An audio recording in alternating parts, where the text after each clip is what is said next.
So as we continue to move forward, some of the compensations and deviations that we can see within the body when the body has either had a trauma or had an injury is that the shoulders and the arms can get turned into the inside of the body. We call this medial rotation.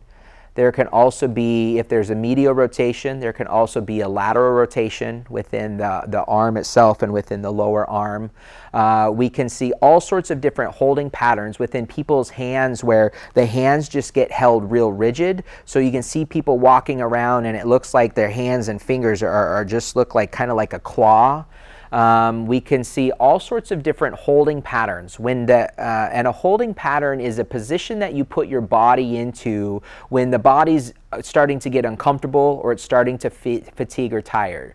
So we see all sorts of different things. We see some people are hands in their pockets kind of people. Other people like to cross their arms over, and usually one arm crosses over top of the other. When people try to switch which arm goes on top, it feels awkward, all because the holding patterns and the neural pathways that get programmed, the brain says, oh, well, you always cross the left over the right, so that's what's normal. And trying to have people switch that out, it can be funny watching them trying to get there.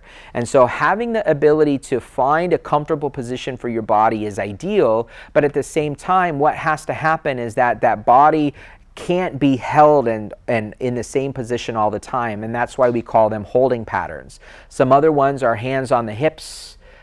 People do, or if a lady or a gentleman is carrying a bag or a briefcase or a purse all the time, we can see one elbow and shoulder shrugging up because they're holding a heavy load or with that heavy briefcase or book bag.